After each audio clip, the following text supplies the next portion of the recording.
La diputada Ana Olivera fue entrevistada en Caras y Caretas TV para el programa Legítima Defensa y nos explica todo lo relacionado con el MIDES. Vemos el video. Tenemos ahora el agrado de recibir a la diputada Ana Olivera, profesora, ex intendenta, ex subsecretaria del Ministerio de Desarrollo Social, que es sobre lo que nos vamos a concentrar, porque el Ministerio de Desarrollo... Bienvenida, Ana, primero.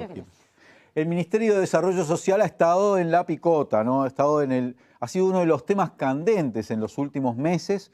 Y sobre esto queremos hablar contigo, Ana. Muchas gracias nuevamente por venir. Ana, primero quiero preguntarte por el hecho más escabroso desde el punto de vista, digamos, de la lógica policial mía, o la lógica tipo Agatha Christie, ¿no? Si yo fuera Hércules Poirot diría, ¿cómo es posible que se encontraran armas en el Ministerio de Desarrollo Social? O por lo menos un arma, no sé cuántas fueron, en una de las dependencias. ¿Cuál es la historia de esas armas que se encontraron en una oficina del Ministerio? Lo primero de todo es que no debería haber ningún arma en el Ministerio de Desarrollo Social, ¿no? En segundo lugar, ninguna de las autoridades del Ministerio de Desarrollo Social conocía la existencia de esas armas en estos tiempos. Hubo armas en el antiguo Banco de Crédito, porque el Ministerio de Desarrollo Social, para los más jóvenes, está en un banco donde los banqueros se llevaron el dinero y quedaron muchas cajas fuertes. En una de esas cajas fuertes es que aparecieron armas. Pero antes de eso, en el 7º piso del ministerio, donde ahora están el ministro y su secretario, estaba la comisión liquidadora del Banco de Crédito. Y esta comisión liquidadora hizo un inventario y en ese inventario figuraban más de 100 armas. El Banco de Crédito estaba lleno de armas, era como una... Sí, aparte de armas, no solamente pistolas y revólveres, según lo que decía aquel inventario. En el año 2011, una persona de la que estábamos hablando recién le lleva a la directora general el expediente y le dice, directora, mire esto. Y ahí está el inventario y firmado por un director X como que existían esas armas. A lo cual la directora le dijo, ¿cómo es esto? ¿Esto está aquí? Dijo, no, acá no hay, bueno, porque acá no puede haber armas. Ese fue lo último que supimos desde 2011 y además el inventario, es decir, fue arreglado por el señor de la comisión liquidadora. Ahora, bueno, se aparecieron 4 armas en la caja fuerte de este mismo funcionario, que es el que había firmado el inventario, y este tema está hoy en la justicia, por lo tanto... Pero son armas que vienen del Banco de Crédito, son de aquel mismo berretín, digamos. Yo podría presuponer que son de aquellas armas, no lo sé. Es decir, en realidad las únicas armas que hubo en ese lugar fueron las del Banco de Crédito, esa enorme cantidad que fueron enviadas a la destrucción o a la entrega, como se hace habitualmente. Existe un procedimiento para hacer esto. Por lo tanto, ¿por qué había 4 armas, que es lo que se dice, adentro de una caja fuerte? Nunca se me ocurrió ir a revisar ni un cajón de los funcionarios, no teniendo ninguna duda, menos pensar que iba a haber en una de las cajas fuertes armas.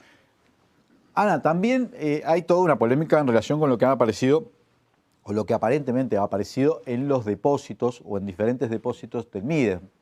Cito, más de 20.000 pañales, 150 kilos de leche en polvo, sillas de rueda. Todo eso tiene una explicación, todo eso estaba inventariado, porque claro, como no hubo una transición, típicamente, no sé si ustedes ya en los documentos que se hace como de salida ya tenían incluidos todos esos materiales o esa... Totalmente. En primer lugar, para terminar el capítulo anterior, yo creo que además que lo que define a la justicia es lo que va a definir la justicia respecto a esa situación en concreto, ¿verdad? Respecto a esto otro, creo que empezando por lo que recién planteabas, la única transición que hubo fue con el ministro, el subsecretario y el director general de Secretaría. Nosotros aspiramos en el mes de enero que hubiera transición entre direcciones, porque hay muchas cosas, el detalle es fundamental en esto, que lo iban a ver director o directora con directora. Esto no sucedió, iba a ser en enero, después iba a ser en febrero, llegó el 1 de marzo y no había direcciones. De hecho, han tenido dificultades para nombrar las direcciones. Hubo direcciones como la de mayores que se nombraron recién el 14 de abril, es decir, para tener una idea. En segundo lugar, una de las críticas, sí, hay muchos depósitos en el MIDES, sí hay stock, porque además el Estado, y en general uno trata de hacerlo, compra a través de una unidad de adquisiciones que existe, central de todo el Estado, porque compra más barato. Por eso, en un año, el Ministerio de Desarrollo Social, por lo menos hasta el año pasado, por ejemplo, compraba anualmente 1,5 millones de pañales. Se encontraron 23.000 pañales, 23.000, y son de niños además, porque vi la foto y esos pañales son pañales comprados en el 2019, son de niños. Por ejemplo, ese tema. Hay depósitos de sillas de ruedas y otros elementos vinculados con la discapacidad. Vaya si están inventariados. Los traje para mostrar, por las dudas, que no me crean. En realidad recibimos a finales del año pasado, septiembre, octubre, noviembre, varios contenedores de esa fantástica ONG, tan menospreciadas en estos tiempos, de Noruega. Y por lo tanto llegaron en realidad contenedores todos juntos a fin de año y se distribuyó eso que llegó en diferentes depósitos. No en uno solo, porque era tal la cantidad que se había acumulado que hubo que ponerlos en diferentes lugares. Hay algún material que expresamente es material en desuso, porque estos productos que llegan de Noruega no tienen en muchos casos repuestos en plaza y se utilizan para los repuestos. Y hay material que es absolutamente específico. Allí hay camas, almohadas especiales, hay colchones, hay, bueno, sillas de ruedas de todo tipo, estas posturales que hace poquito fueron donadas, que son muy específicas porque deben ser adaptadas y adecuadas a una persona. ¿Vos me asegurás que todo eso está inventariado ya? Eso ya estaba, o sea, el ministerio no es que descubrió nada, ya tenía... Te muestro, este es 19 de septiembre, 30 colchones de aire, 3 elevadores de tronco, un sostenedor, 4 sillas ergonométricas, 2 almohadones de aire, 9 almohadones, un bipedestador, un cochecito, 2 triciclos, una bolsa de entrenamiento. Bueno, acá tenés el de octubre. 25 andadores, 12 bipedestadores, 6 colchones, 45 sillas de ruedas, y sigue, y sigue, y sigue, y sigue. Y acá, bueno, 16 sillas de ruedas en noviembre, 9 watermóviles, 12 sillas ergonométricas, un cochecito. Bueno. ¿Y todo eso vos se lo comunicaste al ministro entrante? Pero es que en realidad todo esto está en las dependencias de PRONADIS, del Programa Nacional de Discapacidad, porque de estos depósitos, además, porque se ubicaron en la calle Mercedes de estos materiales y en la calle Maldonado, además van saliendo hacia el Centro Nacional de Ayudas Técnicas y Tecnológicas, que queda en el Prado, que Marina, la ministra, le planteó varias veces a Bartol que quería llevarlo a ese lugar en específico, porque allí además es donde se hacen prótesis, allí además es donde se adaptan, allí se hace zapato ortopédico, allí se trabaja en el tema de la reparación, en un convenio que hay con la UTU. Es un centro fantástico y que tiene determinados criterios, es decir, para, digamos, los que son específicos. Hay otros que son estándar, que son los que se han donado a varias instituciones, al Cotolengo Don Orione. Recuerdo haber estado específicamente en la Escuela Horizontes para la donación. O sea, hay muchísimos lugares a los que se les ha donado este material. Y además hay otro elemento, discúlpame, y es que queda registrado a cada persona en un registro informático que tiene el ministerio que se le entregó. Hay otra gente que hace donaciones, que lo hace, no tiene mucha divulgación, es la Iglesia de Jesucristo de los Santos de los Últimos Días, y que 1 o 2 veces al año vienen a visitar a las familias a las que se les donó los materiales que ellos nos donaron. Digo, para tener una idea que hay un registro general y hay un registro además de las personas a las que se les ha donado esto. Pero quiero ir a la leche, si me perdonas. Sí. porque creo que... La leche en polvo, estamos hablando de leche en polvo. 160 kilos. Sí, y no es la única, no es una leche en polvo cualquiera, de acuerdo a las fotos, es la leche en polvo que está fortalecida con hierro. El Ministerio de Desarrollo Social anualmente, hasta el año 2016, compraba 120.000 kilos de leche en polvo. Estos 120.000 kilos de leche en polvo estaban destinados a familias que tenían la tarjeta Uruguay Social y donde había niños menores de 4 años. Entonces, en la tarjeta estaba cargado, cuando iba al pequeño comercio de barrio, al pequeño supermercado de barrio, que además del dinero que tenía para la compra de sus alimentos o sus artículos de higiene, que podía llevarse una bolsa por niño de a kilo de esta leche fortificada con hierro. En el año 2016 nos dimos cuenta que la leche quedaba en las góndolas, que a veces se revendía, que a veces se vencía en las góndolas, y tomamos una decisión como ministerio, que fue, con una transición, retirar esa leche y colocarle en la tarjeta el equivalente, que en ese año era 215 pesos por ese kilo. Por lo tanto, el dinero se le cargó a la tarjeta y se fue entre mayo y noviembre de ese año retirando de las góndolas y llevando al Ministerio de Desarrollo Social toda esa leche en polvo. La leche en polvo que no estaba vencida se entregó en el INDA. La leche en polvo vencida se entregó a unos productores rurales con fin no alimentario. Y bueno, y quedaron 150 kilos, imagínate de la dimensión que te estoy haciendo, que deberían, y no fue así, ser entregados para la destrucción, porque los alimentos vencidos deben ser destruidos en la planta de Felipe Cardoso. Hay una cosa muy grave para mí, ¿no? que vos dijiste, sobre todo cuando estábamos hablando de ese registro que tenían de cosas que están en los depósitos, que no sé si se trasluce de tus palabras, pero vos me lo vas a decir. No es un informe general, digo para decir todo como es correctamente, es un informe por área, porque eso es la mayor crítica, ¿no? Que cada área tenía su propio depósito. Y está bien, el INJU tenía su propio depósito. Uruguay Crece Contigo, que es otro que tenía depósito, tenía, digo esto por las camperas, las camisetas, ¿no? Es decir, Uruguay Crece Contigo, fíjate que tiene de lo más variado, tiene cunas en su depósito, practicunas, colchones, frazadas, cremas, artículos que están vinculados con su policlínico móvil. O sea, esto es tener stock. Acá está la cantidad, que esto es la entrega en febrero a febrero de ese año. Había más depósitos todavía.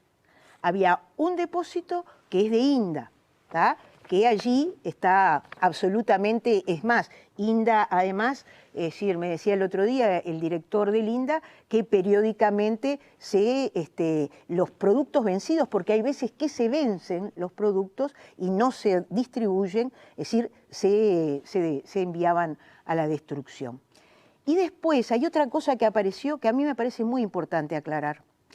Me refiero a todos los materiales del programa Uruguay Clasifica, porque con esto también se hizo escándalo en uno de los capítulos. Había una prensa industrial, había generadores, efectivamente, y eso está absolutamente todo auditado a diciembre del año pasado, porque vino la auditoría externa, porque se compró con los fondos del Mercosur, los fondos estructurales del Mercosur. Vino un auditor, no uruguayo, vino un argentino a auditar. La auditoría se produjo enfrente de mi oficina. Y en realidad, ¿qué se compró con ese fondo? Se compraron 6 prensas industriales, 5 fueron distribuidas, una en Salto, otra en Paysandú, otra en Rivera, otra en Paso de los Toros, otra en Maldonado, y quedó una 6ª prensa, esa que mostraron. Esa 6ª prensa es para Bella Unión, una planta que todavía no pudo terminar de montarse por problemas vinculados con la electricidad.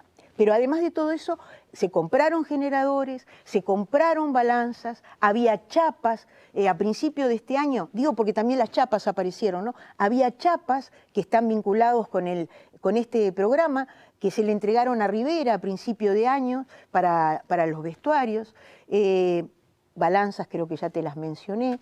Es decir, bueno, todo esto fue comprado con estos fondos del Mercosur y fue absolutamente todo auditado y tiene destino. Porque cuando tú tenés algo guardado en stock es porque lo vas a distribuir en algún momento. Entonces digo, para mostrar la variedad, y después hay otro depósito, otras cosas más que se dijeron. Se habló de muebles, se habló de cocinas, creo que también, y creo que quizás que se mostraron, ¿verdad?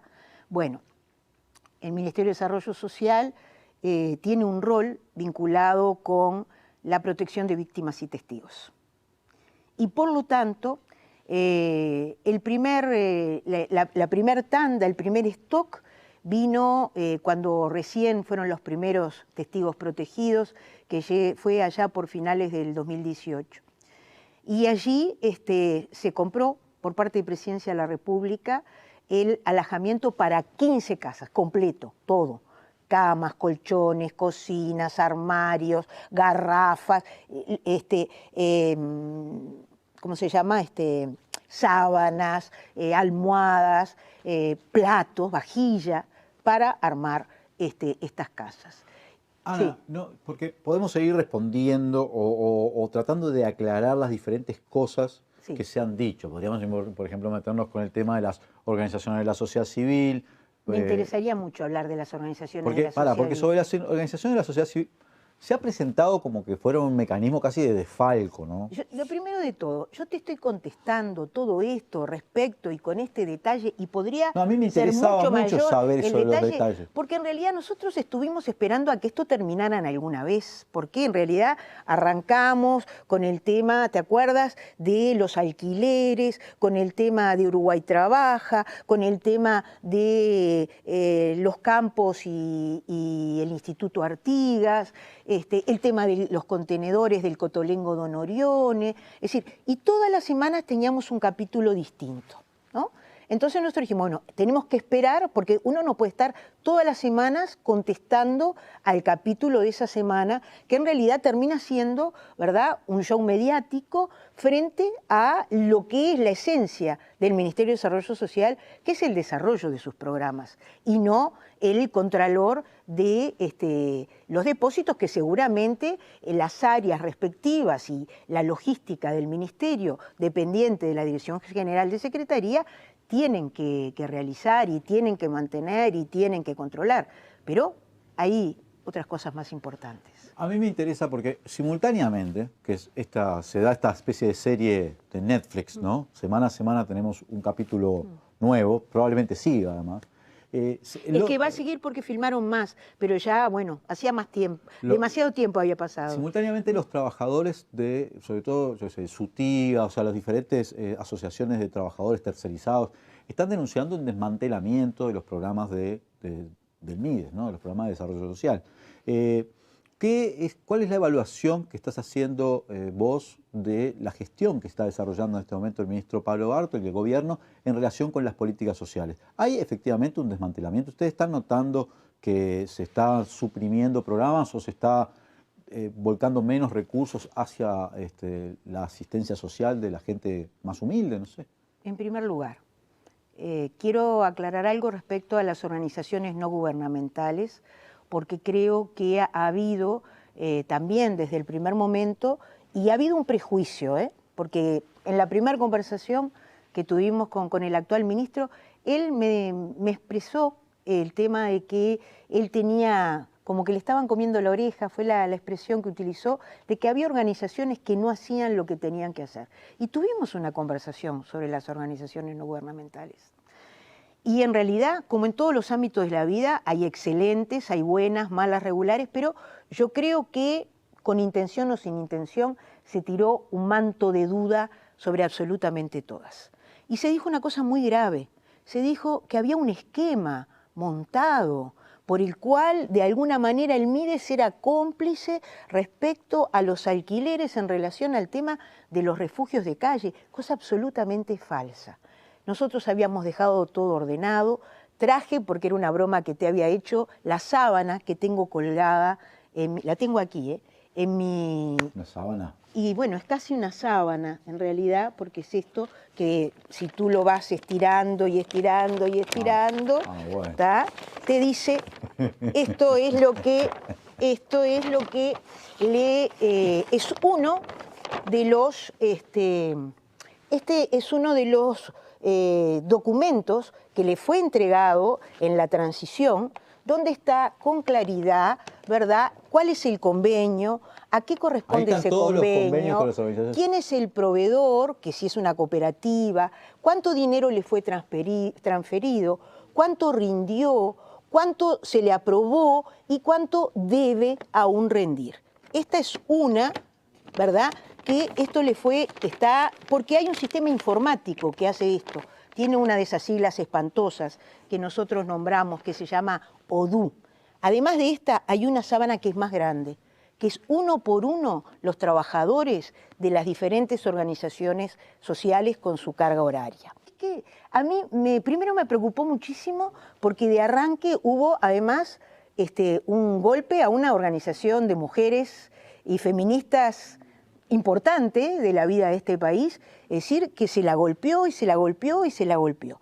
Y después, ¿verdad?, se cierran convenios, a Plemu me refiero. Entonces, en este tema yo creo que hay más de una lectura, porque a su vez se produce esta deslegitimación de organizaciones sociales. Pero si ustedes vieron ayer y antes de ayer, estaba circulando la convocatoria de otra organización social con idéntica jerarquía que Plemu, ¿verdad?, que está convocando trabajadores porque va a ser un convenio con el Ministerio de Desarrollo Social vinculado con los temas de calle, lo cual me parece que está bien, no lo critico, pero entonces equilibremos. Era tan terrible esta historia de los convenios con las organizaciones no gubernamentales cuando estaba todo absolutamente documentado. En tercer lugar, creo que el Ministerio tiene una espada de Damocles, que lo tiene todo el Estado uruguayo, y es el 15% del decreto que se firmó en marzo que debe disminuir de sus gastos de funcionamiento. Bartol ha dicho que quien piense que va a haber recorte se va a tener que callar la boca. Yo desearía tener que callarme la boca. Ayer recibí hoy es viernes, ¿no? Ayer recibí a dos organizaciones. Recibí a un grupo de trabajadoras y trabajadores de diferentes programas del oeste de Montevideo, donde ya hay un programa que atendía, existe un programa, el programa Cercanías, que se discontinuó, que lo están reformulando, que están viendo que van a contratar personas para suplir esto que se hacía con organizaciones no gubernamentales. Ahora, mientras tanto, son cientos de familias que estaban en un proceso. La atención en el programa de Cercanías es a familias en sus hogares. Estas familias hoy, que tenían una atención permanente, no la tienen. En total, el programa estaba atendiendo 1.600 familias. Una parte cayó en mayo, la otra parte, la otra cae en diciembre. Ya en la zona oeste nos comentaron, bueno, que ya estaban las familias sin el acompañamiento porque culminó el 30 de mayo. El programa de promoción de la participación de jóvenes, el programa Impulsa, tú tuviste a Santiago Soto aquí, que supo estar al frente del INJU, ¿verdad? Ese programa terminó, entonces no es que se recorta, dice, no, el programa terminó porque los convenios terminaron. Yo leí muy atentamente lo que fue la comparecencia el otro día en el Senado, donde se habló de todos estos temas, de los diferentes programas. Y después hay un tema bien complejo, que es el tema del sistema de cuidados y el Programa Nacional de Discapacidad. Porque en realidad no tiene nada que ver el Programa Nacional de Discapacidad con el sistema de cuidados y tiene que ver. Es decir, hay personas con dependencia que son parte del sistema de cuidados, son atendidas en el sistema de cuidados, pero la discapacidad va mucho más allá de una dependencia severa. Y el Programa Nacional de Discapacidad tenía una vocación de transformarse en instituto, porque es una de las observaciones que tiene el país, jerarquizar la institucionalidad de la discapacidad con toda su diversidad. Bueno, en vez de jerarquizarla, la fusionamos con otro programa. Un programa que a su vez el propio subsecretario dice en esta comparecencia en el Senado, bueno, ustedes van a estar en presupuesto, traten de que haya presupuesto. De hecho, en función del tema del COVID-19, se le retiraron algunos recursos, pero ayer recibí al sindicato de asistentes personales, que hoy nuclea a 400 asistentes personales. Son muchos más, son cerca de 4.000, es decir, pero no es menor que planteen que ya no hay postulaciones para el sistema de cuidados y que tampoco se visualiza la capacitación para los asistentes personales. Muchas gracias, porque nos quedamos casi sin tiempo. A ver, decime, terminame lo que me ibas a decir ahora. No, te estaba demostrando con todo esto que en realidad hay que preocuparse, hay que hacer un seguimiento. Creo que no tenemos claro hacia dónde apunta esto que en algunos casos se llama racionalización, eliminación de superposiciones, es decir, porque en realidad cuando estuvimos conversando en el marco de la Ley de Urgente Consideración, no nos quedó claro a dónde apuntan las políticas sociales en este momento. Esperemos que en la presentación de la Ley de Presupuesto podamos tenerlo más claro. Muchas gracias, Ana Olivera, por acompañarnos. Gracias